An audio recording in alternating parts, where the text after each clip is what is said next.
Welcome to the new and improved Remo Show. Let's get it, let's go.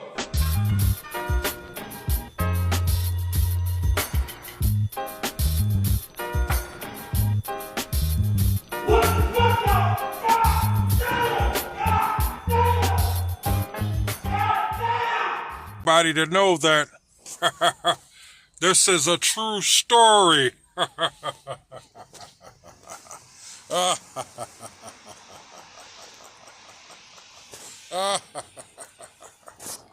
Good y'all, it's your boy Remo, and I'm back with another video. And in this video, I want to continue from where I left off about the apartment that we lived in on Avenue E. It was a duplex. We lived upstairs, and we had a bunch of different neighbors that lived downstairs. We couldn't keep nobody in that downstairs apartment for more than a year, literally. And we stayed there for about 3 years. You know, this was where the Jafakins lived. They lived downstairs from us. I told y'all about them on the last video. And I told y'all, when I ended it, I told y'all I was going to tell y'all about these Puerto Ricans. Now, back in the 80s growing up, it was the part of town I grew up in, it was mostly Black Americans. And, you know, a few Puerto Ricans here, a few Jamaicans there, but it was predominantly Black Americans. Oh, and we had a few Laotian people. Laotian are people from Laos. You know, it was a few of them. Not much, but just a few. It was, like I said, it was predominantly Black American. And after Hurricane Hugo, we just got inundated with all these Puerto Ricans that couldn't speak English. That's how you knew they was fresh off the boat. I think Hurricane Hugo happened in '89. Yeah, and it displaced a lot of Puerto Ricans, and you know, they moved to a hood near you if you lived anywhere in New York State. But it seemed like they dumped them off in our hood. So it was more Puerto Ricans than ever. I mean, they started changing the streets to Clinton Ovindia. They started changing the streets to Spanish. That's how bad it got. You know, I mean, it was Puerto Ricans just taking over blocks. I mean, they was colonizing what used to be Black neighborhoods and Black facilities. You know, there was like a health clinic in the neighborhood that was started by a Black man, but it got took over by some Puerto Ricans. It got to a point where if you was Black and you went in there, they'll look at you like you had two heads. I'm serious. You know, but anyway, yeah, we had these Puerto Rican neighbors. Now, some Puerto Ricans are cool, some are prejudiced as fuck.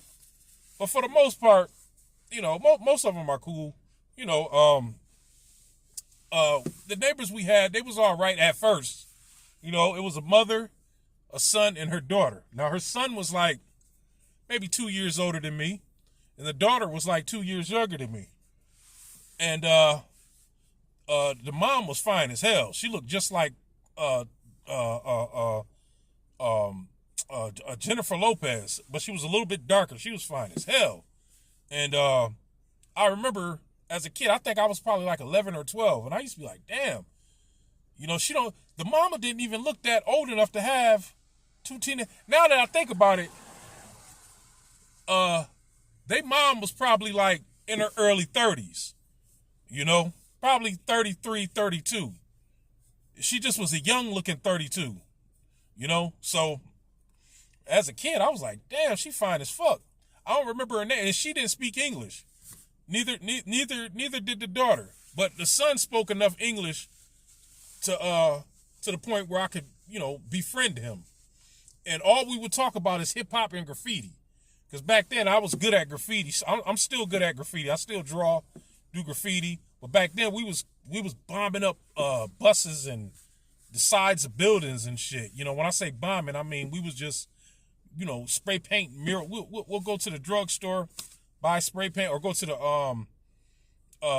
car. Matter of fact, back in the days, it was literally a paint shop right at the corner of Avenue E and St. Paul in Rochester, New York.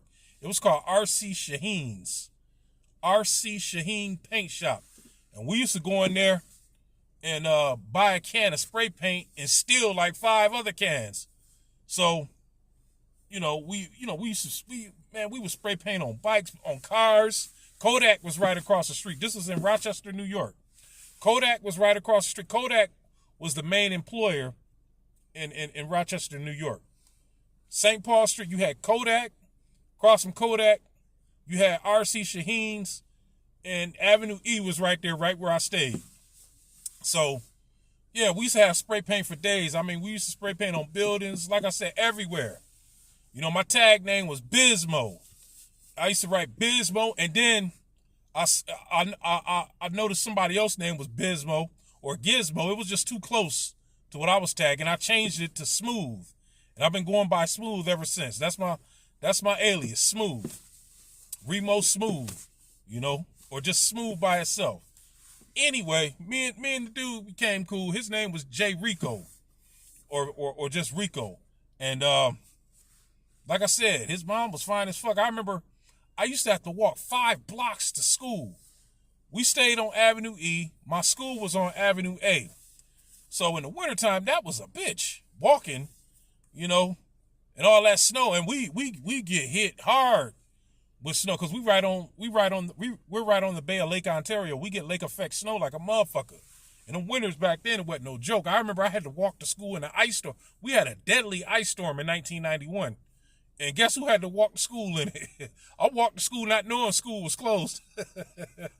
It wasn't no Google back then. We ain't all had cell phones,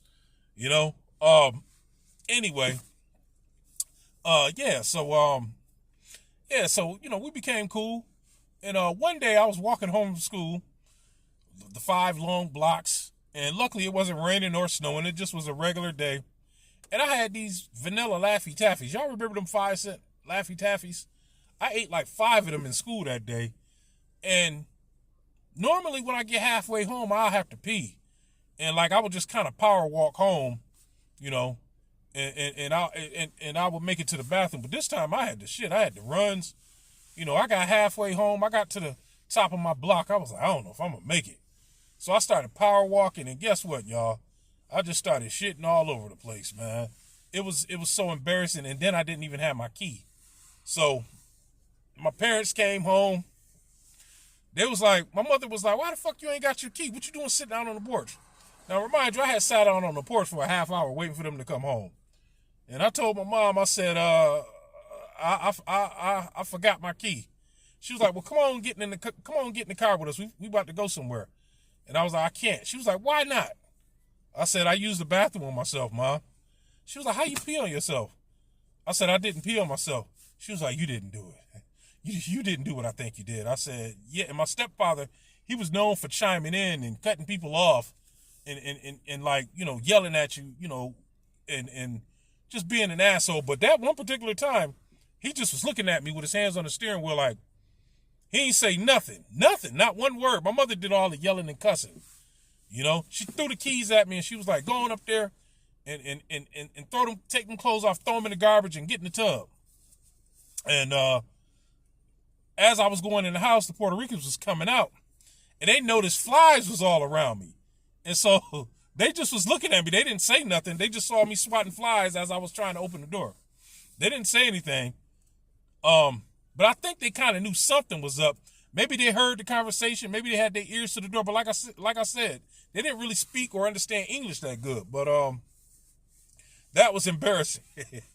And the reason why my stepfather didn't say nothing at that particular time is because I found out some years later that he had shitted on himself smoking crack around that time. So he was able to relate. I didn't even know he was smoking crack, but apparently every time I bring this story up to my mom and I'll be like, yo, remember he didn't say anything? And she used to be like, yeah, his name was Tim. I used to be like, Bob, remember Tim didn't say nothing? That one particular time she'd be like, yeah, that's because, he had did the same thing around that time. And so he was able to relate to smoking crack. I guess some good crack will make you shit on yourself. I don't know. But anyway, Yeah, the Puerto Ricans left. They didn't say nothing, and shortly after that, maybe like a week later, I forgot my key again. I was a master key forgetter. You know, I was a latchkey kid, and I ain't gonna lie. I was poor at keeping up with my key or whatever, and I forgot my key again. A lot of times I didn't go straight home. I would go to my friend's house, or I'll go to a neighbor house or whatever. But this time I forgot my key again, and the Puerto Ricans came out, and the dude asked me, Jay Rico asked me what happened. I said, I forgot my key. I'm gonna just chill out on the porch. And he was like, you want some water or some mango juice or whatever? I was like, yeah, I'll take some mango juice. So I went in their house, and the mother told him in Spanish to let me use the bathroom. Asked me if I had to use the bathroom. And they was like, you got to use the bathroom? I was like, yeah, actually, I did have to pee. But that was weird. I don't know if she understood a little bit of English that day. She heard my mother yelling at me or what. I don't know. But it was weird. She offered me to use the bathroom. It was just strange. So I went and used the bathroom, came out. And when I came out the bathroom, their mom was sitting on the couch. And like I said, she was pretty. She was a brown. Her skin was like bronze. Like you could tell she just came from Puerto Rico because like her skin was sun-kissed. And then I heard, you know what's fucked up? I heard Puerto Ricans don't like dark-skinned people. Like they don't like other dark-skinned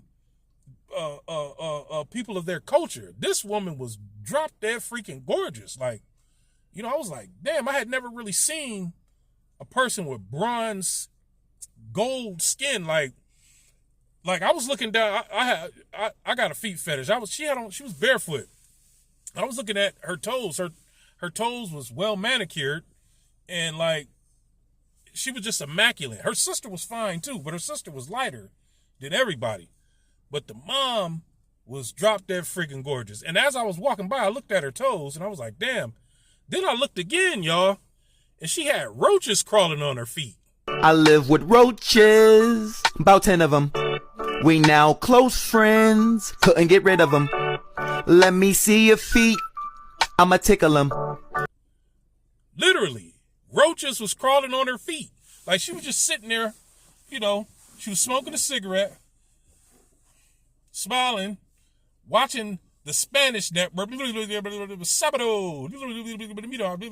All you heard was Sabado. She was smoking a cigarette, and I looked down, and I'm like, those was fucking roaches. And she had the ashtray, and it had bubble gum in the ashtray. Like somebody took bubble gum out their mouth and put it in the ashtray. And the roaches was crawling around the fucking ashtray and all around her fucking feet. I'll never forget that.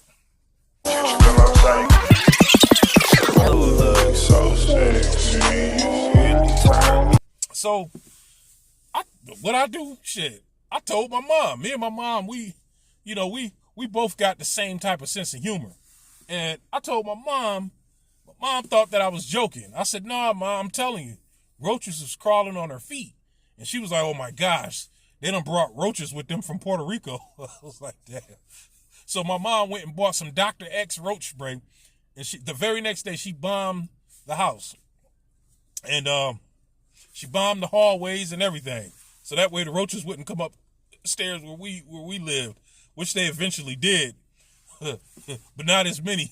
They wasn't crawling all over our fucking feet. I'll tell you that much. So, like I said, me and Jay Rico, we used to be spray painting. And I used to write smooth all on my school books, and my mom used to see it. So one day she was driving, and she saw smooth graffitied on the side of this building that was at the corner of our street on Knox Alley. And my mother came home and started yelling at me. She was like, "I've been seeing smooth written all over the place. Don't let me find out you spray painting." She was like, "You know that's a crime. That's vandalism." And I was like, "Nah, Mom, that wasn't me lying my ass off." I didn't want to get an ass whooping, so I had to lie my way out. So one day we went to this amusement park called Darien Lake. It's called Six Flags now, but back in the days, it was called Darien Lake. It was outside of Buffalo, New York, like a 45-minute drive from Rochester. It was right in between Buffalo and Rochester. We went to Darien Lake. My mom bought me this Cleveland Indians short suit, right? With the hat to match. You know, I had on some Nike Cortez. I was the man, you know what I mean? You know, I had $20 in my pocket. But I had a hot dog, and I spilled ketchup and mustard and relish all on the. You know how you pile shit up on the hot dog, onions, ketchup, mustard, and relish. And you take a bite, and like some might drip. I didn't have a napkin, so all that shit just dripped all down my shirt and shit. My mama was like, "Damn boy, what you got, a hole in your lip or something?" I was like, "Nah, ma, I just made it. That was an accident." All of my shorts too. So she was like, "I'm gonna have to pre-treat them stains when we get home." So, you know, there was ketchup and mustard and relish. It would have came out. She wasn't really tripping too hard on it, but everywhere I went in the amusement park, people was just they'll look at me and then look down at the stains like, damn. So we got home that night. I put it in the dirty clothes basket, and my mother told me to take the dirty clothes basket down in the basement and dump all the clothes on the floor and bring the dirty clothes basket back upstairs, back the empty basket back upstairs. So that's what I did. So she washed my clothes the next day, and she folded everything up, and I went to school, came home, and I see Jay Rico with my short set on. As I'm walking down the street, I got closer. I'm like, damn, this dude got the same short set as me, the same Cleveland Indians short set. I was like, what the fuck? So his sister saw me, and then she immediately started saying something to Jay Rico in Spanish. From what I gathered, it looked like she was saying, there he go, here he come. So he came out, looked, and saw me. I said, what's up, man? I said, que pasa, mi amigo, or something like that. And I'm looking, I'm like, damn, this dude got the same exact outfit as me. And I looked, I saw the same damn ketchup and mustard and relish stains in the same spot. I was like, yo, man, I got the same outfit. He was like, yeah, I got the same outfit too. He said, we both shop at the same store. like Beetlejuice. He was like, yeah, we both shop at the same store. I was like, wait a minute. I was like, yo, that looked like mine, man. He was like, nah, we got the same damn outfit. I was like, nah, man. So I went and I told my mother, I said, Ma, this dude got on my dirty Cleveland Indians short set that you bought me. She was like, what? My aunt was over there too. My Aunt Renee, she passed away February 1st of this year. And so my mom went down, they both went down there and went off. And they was trying to act like they didn't really understand English. But even Jay Rico was trying to act like he didn't understand English. So my Aunt Renee, I'll never forget, my Aunt Renee was like, don't try to act like y'all don't understand English now. She was like, come here, mira. She was like, don't try to act like y'all. She kept saying, mira. Get y'all asses over here. Don't try to act like y'all don't know how to say English. So my mother was like, she was yelling at Jay Rico, where's my son's short set? He went in there and took off the shorts, came back in his drawers, and handed my mom the shorts. And then I was like, he got my shirt too. He was like, no, all I took was that. I was like, no, he didn't. He took my damn shirt. And then my mother was like, just give me the damn shorts. She was like, I'll buy you another shirt. I was like, Mom, but he had my shirt on too. He don't want to give it back. Because it was a nice Cleveland. This is when, now they're the Cleveland Guardians. Back then, they was the Cleveland Indians. So my mother just was like, whatever. They down there stealing people dirty clothes. And then, shortly after that, we realized somebody stole my mother's mop. Because my mom, she would mop the kitchen, and she would put the mop in the mop bucket outside of the side door. Like I said, the side door, you would have to go past their apartment to get up to ours. So I think they went upstairs and took our mop and mop bucket and used it for themselves. As a matter of fact, I don't think that's exactly what they did. Because when they moved, they left our mop and mop bucket in that apartment. I was like, damn, this is what they do, and this is how they raise. You get people dirty clothes up off the basement floor and wear them without washing them. I'm telling you, it was the same ketchup and mustard and relish stains on the shirt. He didn't wash it or nothing. The neighbors from hell, y'all. Y'all think I'm joking. Everything I'm saying is true. This is a true story. And then shortly after that, they moved and left a bunch of roaches. So my mom and my stepfather went down there with that Dr. X roach spray. They don't make that shit no more. That was big in the 90s. And they bombed their house downstairs. They bombed the whole house, both apartments. So then they moved, and then after them, some drug dealers moved in. Oh gosh, wait till y'all hear about these drug dealers. Me and my stepfather, we came up off of them. I'm going to tell y'all how in the next video. So stay tuned. 100. Like, share, subscribe. Peace. I told you I don't want you living with roaches. Now I'm going to show you how to kill roaches where you don't want to spray, like around food and dishes. Get yourself decon roach traps. No poisons and no spraying. Roaches get trapped inside and wham, they're dead. When the trap's filled, throw it out. Power, but no poison. I think they're beautiful. Especially since your picture's on the box. Decon roach traps, more power to you.